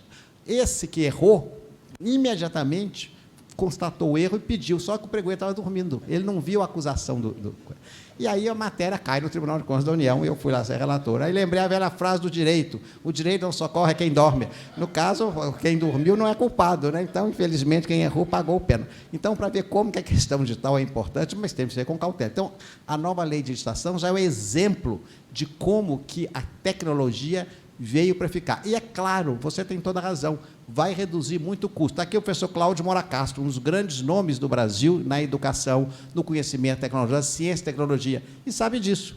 Claro que a tecnologia vai avançar muito. E agora, eu não acho que ela será, vamos dizer assim, substituidora, ela não vai substituir a capacidade humana, na minha opinião. Eu sou meio atrasado nisso, mas ela é um instrumento ancilar fundamental para que isso ocorra positivamente. E, nesse ponto, justiça era feita. O Brasil, para e passo, e vis-à-vis outros países, tem um padrão internacional reconhecido pela OCDE de governo digital considerado satisfatório. Claro que isso não chegou ainda nas pessoas. Por quê? Porque a pandemia mostrou isso, né, na causa da educação. A maioria da população brasileira nem acesso tem. E, aliás, eu não posso mais fazer crítica, porque eu não sou político, agora estou proibido de ter qualquer opinião, mas eu sou o relator, por substituição ao ministro Carreiro, do famoso 4G. E eu sou implicado com isso, porque até agora eu vi esse 5G, funcionando 5G. Eu não vi melhora nenhuma. Não é? As pessoas dizem que melhorou muito, mas eu, do ponto de vista pessoal, não vi. Já mandei chamar a Anatel para se explicar. Aí acusa, na verdade, que é problema das antenas. Que as antenas não contam antena pequena, negócio de antena para lá, antena para cá. Então, quer dizer, as pessoas ainda não sentiram. E nós não temos redes tecnológicas suficientes pelo Brasil lá fora para funcionar positivamente. Mas não há dúvida que o desdobramento da tecnologia será uma redução de pessoal, de custo e de agilidade procedimental. Marcelo, por favor.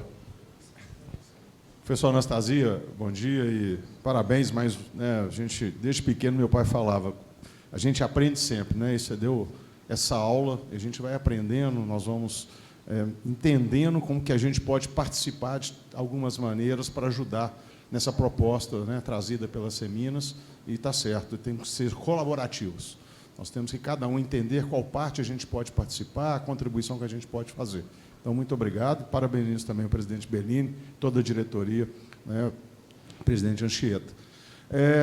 Duas coisas, só queria comunicar ao senhor e ao presidente Bellini. O Sebrae Minas, quando eu assumi a gestão, eu fiquei sabendo que tinha um trabalho junto às APACs.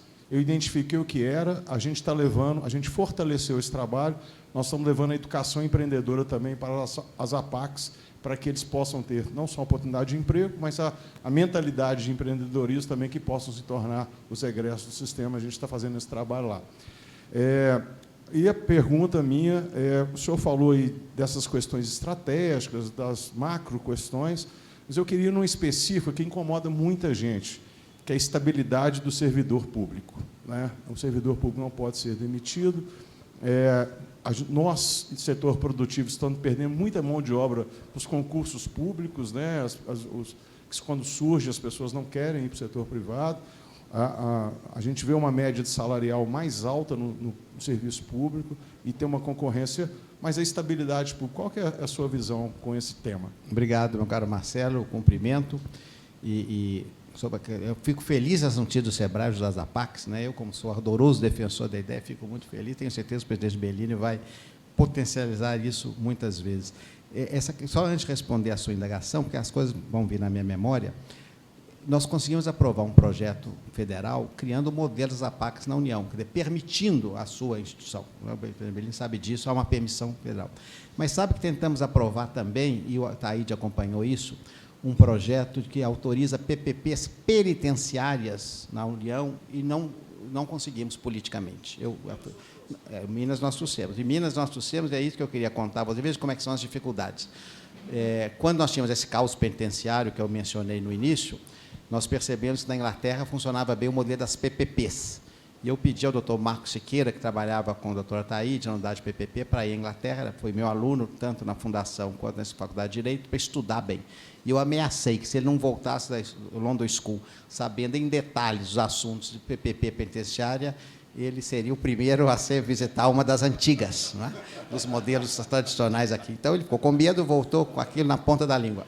E nós fizemos o edital, foi feito o edital, mas na mesma hora que o edital saiu, bate à minha porta o doutor Bababella, foi meu aluno também, excepcional, membro do Ministério Público, muito inteligente, pessoa muito séria, falou: mas, professor, não pode, essa matéria aqui é uma matéria de privativa do setor público, a execução penal. Eu falei: mas, Bababella, eu não estou discutindo a execução penal, estou discutindo a questão, uma palavra até pouco adequada, mas que é utilizada tecnicamente, a hotelaria.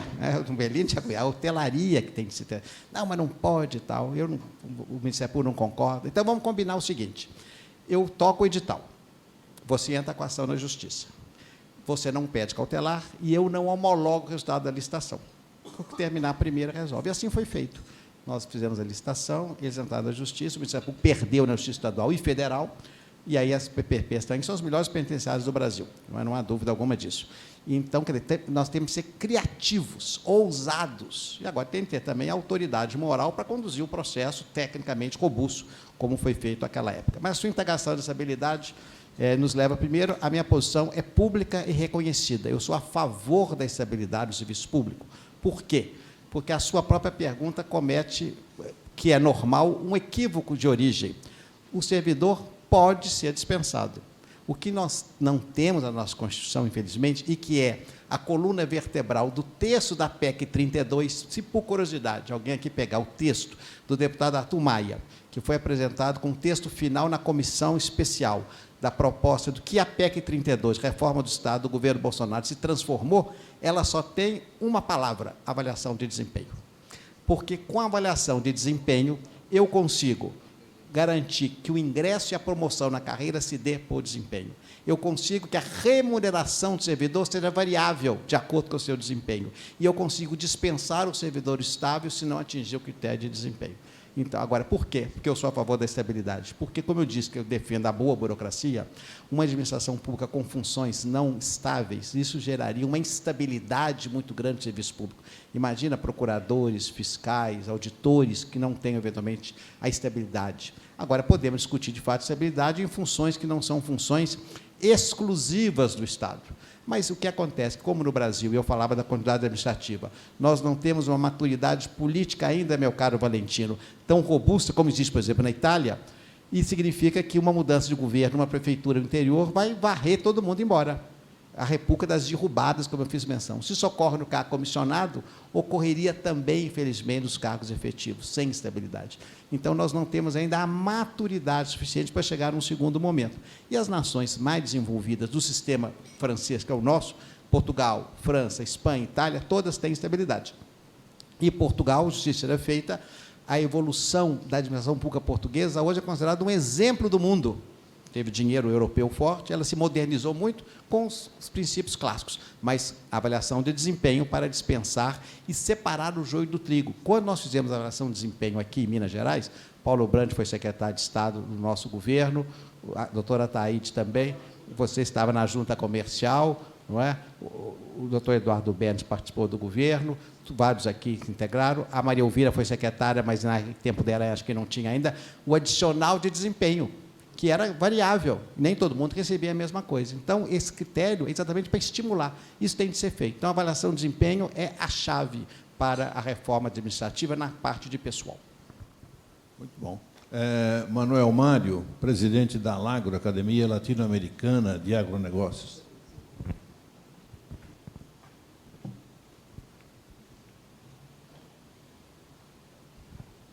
Bom dia a todos, bom dia, ministro. Prazer enorme revê-lo. Eu gostaria de, aproveitando de falar em reforma do Estado, eu imagino o agronegócio hoje, ministro, é o epicentro das transformações geopolíticas que promoverão as transformações importantes para melhorar os acessos aos mercados globais, e é importante que na reforma do Estado se pense em 3 eixos que eu imagino que são importantes. Primeiro, estabilidade política, que reclama o Brasil. Segundo, o crescimento econômico. Terceiro, no meu entendimento, a sustentabilidade. Então, a minha pergunta é o seguinte: o Brasil hoje, para se configurar nesse contexto global, nós já estamos no G20, integramos o BRICS e não conseguimos entrar na OCDE. Eu queria uma avaliação do pré-claro ministro relacionado a esse não acesso à OCDE, e por que o Brasil está no modo avião nesse momento tão importante da vida brasileira. Muito obrigado, Manuel Mário, quero cumprimentá-lo, fico muito feliz em revê-lo aqui. A sua palavra sobre o agronegócio, de fato, é a pura realidade.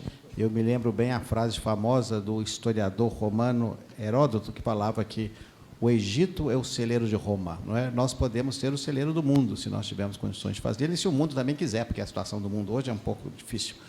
Mas, de todo modo, não há dúvida alguma que é a alternativa que nós temos, mas temos também de pensar sempre, eu sei que a preocupação do nosso agronegócio, em agregar valor aos nossos produtos. Não basta nós produzirmos aqui o grão de café. Eu sou implicado com isso, como sabem, né? E exportar o café em grão. É a mesma forma que exportar o minério in natura. Nós temos que exportar o valor agregado. Quando eu era governador, eu fui à sede da Nestlé,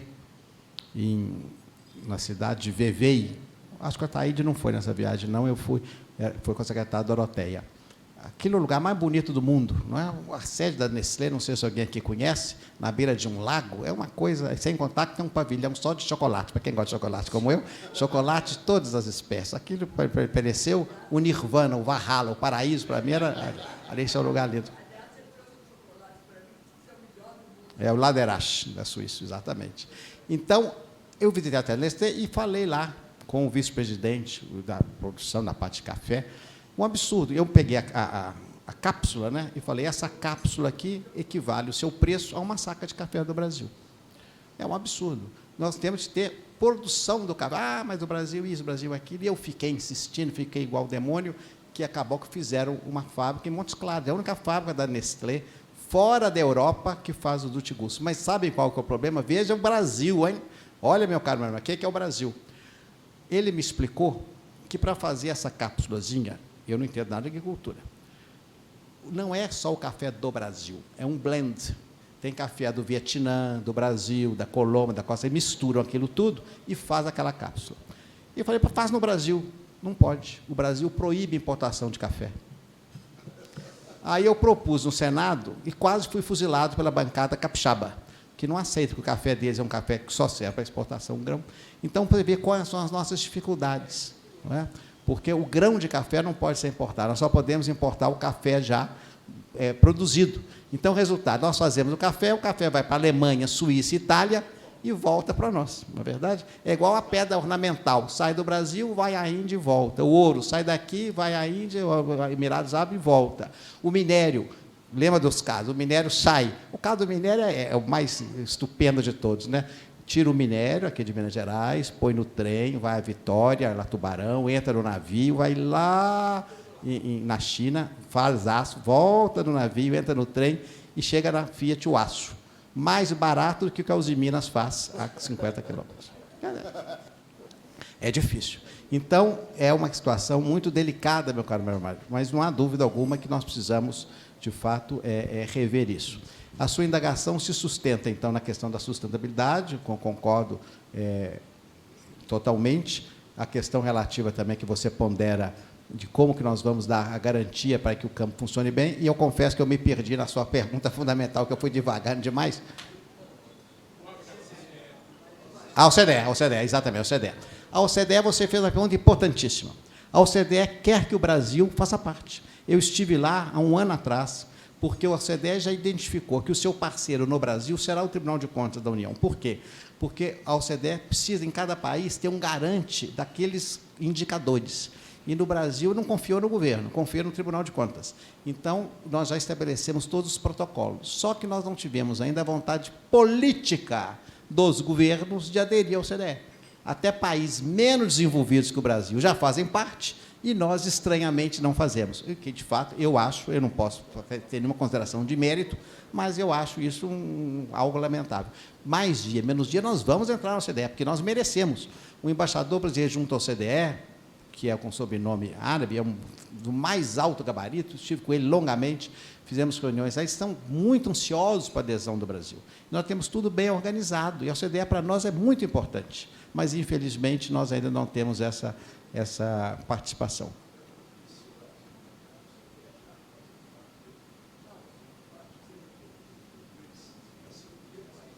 A fazer parte de todos eles. Pois é, isso é fundamental. Então, nós precisamos fazer. Então, veja como eles já trazem. Nós tivemos uma nova lei aprovada pelo Congresso que trata do Marco Nacional do Saneamento Básico, uma lei também muito importante que permite a participação do setor privado na área do saneamento. E aí, a ANA, que é a Agência Nacional de Águas, virou a Agência Nacional de Águas de Saneamento e passou a ter a competência para implementar essa nova lei. E aí, nós recebemos a visita de uma missão de quem? Da OCDE, que veio monitorar, claro, não monitorar sob o ponto de fiscalização, veio acompanhar como estava havendo. E foi o Tribunal de Contas que nos pediu para fazer esse levantamento. Então, nós temos a parceria, quer dizer, já existe tudo pronto, está tudo pavimentado. Basta a vontade política governamental de falar, o Brasil quer entrar na OCDE e cumprir esses tratamentos. Eu espero que isso ocorra o mais breve possível. Maria Elvira.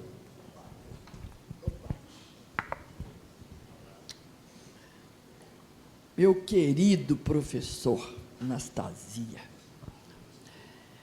Bom, eu quando vejo sua carreira, né, que eu conheço desde lá do iniciozinho na Assembleia Legislativa, eu fico assim fascinada, sabe? E é sobre isso que eu queria primeiramente conversar. Eu acho que como funcionário público, desde que teve aquele trabalho magnífico na Constituinte Mineira, foi a base de tudo, foi a sua cabeça, seu trabalho, sua equipe, passando por todas as secretarias, ministério, né, governo, senadoria, etc, etc, etc. Mas, para mim, o trabalho mais bonito que você tem é como professor. Por quê? Primeiro, porque eu sempre admirei os professores, desde a Grécia Antiga, né, até porque eu sou filha de educador. Mas o professor, ele consegue, como você fez aqui hoje, trazer com essa clareza, essa quantidade de conceitos e ideias, e apresentar para a gente, assim, de uma forma até um pouco linear, naturalmente dando todas as voltas, né, que são necessárias para estabelecer compreensão, coisas da maior importância, né, para que a gente possa entender e possa acompanhar. Então, primeiramente, eu queria dizer que eu tenho uma grande admiração por tudo, mas principalmente por essa sua capacidade de ensinar. Ainda há pouco eu estava perguntando para o Roberto o que é ancilar. Depois você me explica. Porque a gente todo dia aprende uma coisa, olha aí. Não é? E olha que eu sou professor de português, hein, presidente. Depois eu queria dizer que eu concordo plenamente quando você falou do Fernando Henrique Cardoso. Muita gente é injusta na análise do Fernando Henrique Cardoso. Eu servi 8 anos ao governo dele e só discordei dele quando ele foi um pouco injusto, na minha opinião, com uma empresa mineira que foi a Mendes Júnior, que levou aquela grande ferrada, né, na guerra com o Iraque. E eu fui uma das que lutei muito, sem nenhum interesse pecuniário, para que a Mendes Júnior fosse remunerada, porque ela perdeu praticamente tudo lá no Iraque, né? Então, a gente brigou muito. Doutor Murilo nem me pediu nada, foram os funcionários da Mendes, para que o IRB, o Instituto de Resseguros do Brasil, pagasse a Mendes. Então, ali nós tivemos uma grande discussão. Depois, uma segunda discussão, que foi quando, por eu ser MDB e ser mineira, nós elegemos o Itamar, e o Itamar rompeu com ele. E aí nós tivemos que romper com o governo Fernando Henrique, né, a bancada mineira. E foi muito difícil, porque a gente era fã, eu era fã dele. E ele falou para mim assim: Maria Elvira, daqui a um ano você volta aqui e me fala quem que é o Itamar. E eu falei: sim, presidente, mas eu preciso seguir, é Minas, e é o governo, e é MDB, é meu partido. Eu sempre fui muito leal. E, realmente, eu acho que o Fernando Henrique teve razão. Itamar foi das grandes decepções políticas da minha vida. Desculpe aqui os itamaristas. Bom, mas então, o que eu queria, ao fim e ao cabo, dizer que essa manhã com você aqui, mais uma vez, valeu muito a pena, porque a gente sempre cresce, aprende e fica orgulhosa, no caso, de ser mineira, de emprestar a Brasília e ao Brasil a sua inteligência, a sua capacidade, a sua seriedade, enfim, tudo isso que você demonstra no seu cotidiano. Fico feliz também que você tem viajado, eu sei o quanto que você ama o mundo como eu, não é? E ao terminar, eu quero fazer uma pergunta, que eu não sei e gostaria de saber. Quem foi que inventou essa, desculpe o termo, essa desgraçada dessa Lei Candir? E por que ela prejudica tanto Minas Gerais? E quem que permitiu isso? E desculpe se eu estiver interpretando mal, você clareie para todos nós e para mim especialmente o que tanto nos prejudica a atividade minerária. Obrigada. Obrigado, Maria Elvira. A Maria Elvira é muito suspeita, qualquer elogio dela em relação a mim, pela amizade antiga já, nem é bom dizer de algumas décadas, não é? Eu a conheci, ela era muito novinha, como eu também, então por isso que tem tanto tempo. Mas a Maria Elvira foi uma deputada constituinte mineira, muito ativa na parte da educação em especial. Ela, como eu, somos oriundos de famílias de educadores, e por isso nosso amor, de fato, ao magistério. Eu agradeço muito as suas palavras e as suas reminiscências. Mas, minha cara amiga Maria Elvira, deputada, a sua indagação da Lei Candir, ela é muito pertinente.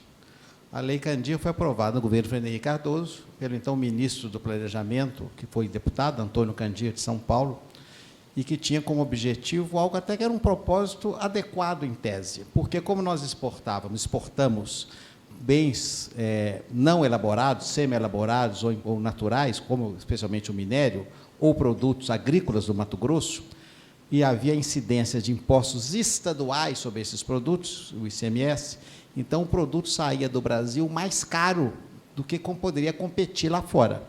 Então o governo federal falou o seguinte: nós não podemos exportar impostos e vamos evitar isso tirando esses tributos estaduais, mas aí vem a questão delicada, compensando os estados das perdas que teriam. Então, até aí, todo mundo aplaudiu. A lei foi aprovada, todo mundo concordou, todos... Da Maria Elvira, salvo engano, a lei de 97, então, você era deputada, votou a favor, como todo mundo votou. Por quê? Porque havia compensação prevista. Bem, então, houve uma queda do valor dos nossos produtos exportados, nossos produtos tiveram maior inserção no mercado internacional, tanto minerais quanto agrícolas, então, a princípio, foi bom para todo mundo. Só que a União não honrou o compromisso dessa compensação. Aí foi o problema. De fato, a compensação não foi honrada. Ano a ano, era um pesadelo. No final do ano, estabelecia um valor muito menor do que devia, e aquilo virou um inferno. Não é? E os valores passaram a ser absurdos. E Minas Gerais perdeu, como também Mato Grosso, o Pará, Mato Grosso com agrícola e Pará com produtos minerais, nós perdemos centenas de bilhões de reais, né, de impostos. Agora, é claro que, se houvesse a tributação, nós poderíamos não vender tanto lá fora. Não se sabe bem o que aconteceria. Mas, de todo fato, a lei não foi cumprida. A matéria foi judicializada. Foi levada ao Supremo Tribunal Federal. E o Supremo acabou considerando, de fato, chamou as partes, foi recente, chamou os governadores, chamou o governo federal, o ministro Gilmar Mendes foi o relator, e ele falou, aqui tem de fazer um acordo, porque houveram tentativas de projetos de lei, mas ninguém não conseguia aprovar, porque, primeiro, ninguém identificou nunca de maneira precisa qual o prejuízo. Cada um tinha um número, os números sempre foram um pouco disparatados. E, segundo, o governo federal disse, é o que eu posso pagar, isso é que está no orçamento, não pode ir no orçamento, os estados aceitavam. Então, o ministro Gilmar convocou os governadores envolvidos, o governo federal, e conduziu um acordo. O acordo, enfim, não foi um acordo tão bom assim, mas foi um acordo que foi feito, não é um acordo possível. E eu ainda fui o relator, o Senado teve de homologar o acordo, eu fui o relator no Senado. Então, com a aquiescência dos governadores que assinaram, e do governo federal que assinou, e do ministro, a matéria foi sepultada. Então, hoje, de fato, o assunto está morto. Não é? A reforma tributária, então, aqui os tributaristas, liquida essa figura, não é? Porque o ICMS vai desaparecer. Então, o prejuízo que aconteceu, infelizmente, nós perdemos. Quer dizer, o que não foi arrecadado não será devolvido mais, e agora fica o registro da história de uma lei que, de fato, foi bem concebida, talvez, foi bem intencionada, mas, na prática, lesou muito o Estado de Minas Gerais. E a compensação aprovada não foi a contento. Mas isso é o que aconteceu. São essas dúvidas. São questões, eu não vou entrar nisso aqui, porque é assunto bombástico e nem posso falar disso, mas Lei Candir e dívida dos Estados são temas que remontam ao século passado e que dão filhotes até o momento de hoje. Mestre Cláudio Moura Castro. Vai o microfone, Cláudio. Você tem a voz alta, mas... Pensando nas nossas conversas sobre como é que deve ser uma escola de direito. Mas não é recordações, não é sobre isso que eu quero falar. Há um livro muito interessante, muito velho, e, perdão o erro de semântica, muito imortal, que se chama Reflections on the French Revolution, do Edmund Burke. O que ele diz? Século XVIII, século XIX, grande modernização no Estado, nos países então mais importantes, Inglaterra e França. A França fez uma revolução, remexeu tudo, redesenhou tudo. A Inglaterra não fez. A Inglaterra foi remexendo, mexe daqui, conserta dacular. Resultado: a da Inglaterra foi muito mais avançada, muito melhor, muito mais levada a sério. Então, a sua apresentação me lembra muito esse comentário do Burke, que é a ideia de que, em muitos casos, mexe aqui, conserta acolá, etc., pode ser uma estratégia mais vitoriosa, mais interessante, ou talvez a única possível. Então, há dois ângulos para ver essa questão. O primeiro é mais ou menos no campo geral da política pública, etc. E outro é no interesse ou na estratégia da Seminas. Nós devemos ser mais França ou mais Inglaterra? Propor os remendos um atrás do outro e que eventualmente levariam mais longe, ou propor um modelão que consertaria tudo de uma vez. Eu acho que a sua apresentação imediatamente me trouxe à cabeça o Edmund Burke. Muito obrigado, professor Cláudio Moura Castro, uma grande referência intelectual que nós temos, cumprimento de vê-lo aqui, e agradeço e relembro também nossas tantas tratativas sobre educação. A despeito de ser francófilo, não é? A minha cultura é baseada na França, o direito administrativo todo é francês, do tempo que a França espirra, a Europa gripa. Mas, nesse caso, não há dúvida que a solução anglo-saxônica é melhor. Não é? Eu acho que fizesse aqui um mero aconselhamento, longe de mim querer fazê-lo, mas me parece que as reformas tópicas são mais próprias desse momento. Até porque, como eu disse, enfrentar tudo de uma vez só é muito difícil. As corporações já são muito fortes, os interesses são muito fortes, então nós temos muitas dificuldades. Então, acho que, de fato, essa ponderação feita, inclusive, com lastro acadêmico do grande autor Burke, é a demonstração de que essas modificações tópicas feitas com lastro, com sedimentação e fundamento, elas levarão a um efeito muito melhor do que feita de maneira drástica, de maneira revolucionária, porque resolve no momento, mas não modifica completamente. Então, acho que o modelo saxão, nesse caso, é melhor. Ministro, queria agradecer a sua palestra, que foi brilhante, foi enriquecedora para todos nós, e peço ao nosso presidente honorário e, como podemos dizer, titular da Academia Brasileira da Reforma do Estado.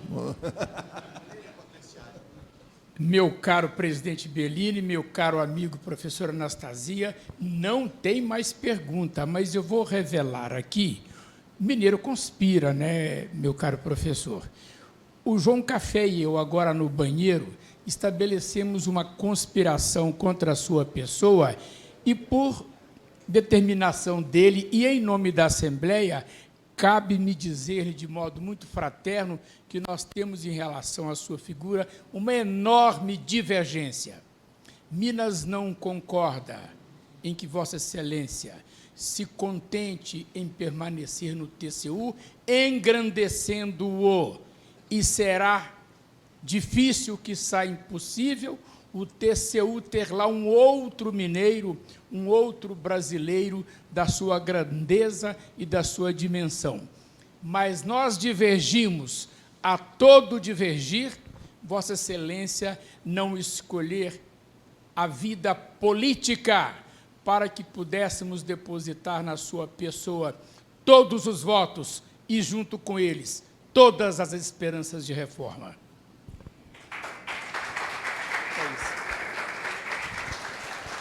Muito obrigado, muito obrigado. Fico muito feliz em revê-los todos. O clamor do nosso Anchieta já teve o seu tempo, né? Eu volto a dizer, meu caro Kiko, me permita a intimidade, somos colegas de turma, né? De pouca diferença, centro acadêmico. Começamos ali a produzir exatamente cores novas, mas a minha função é vitalícia, não é? Então, de fato, agora a política está na mão dos jovens e das novas gerações que queiram assumir. Mas é bom essa renovação. Mas muito obrigado, gostei muito de revê-los a todos. Mais uma vez, cumprimento a Associação Comercial pela iniciativa. Seria muito importante mesmo, talvez, a participação dos senhores na Fiesp, que tem também uma grande apresentação nacional com a Confederação do Comércio. Aliás, eu vi ontem, uma espécie de uma propaganda da CNC sobre reforma administrativa. Achei interessante. Então, é importante também, porque quanto mais esforço tivermos nesse sentido, é óbvio que a pressão... Todo mundo funciona sob pressão e o governo também. Exatamente. Então, muito obrigado. Gostei muito de rever e parabéns à Associação Comercial.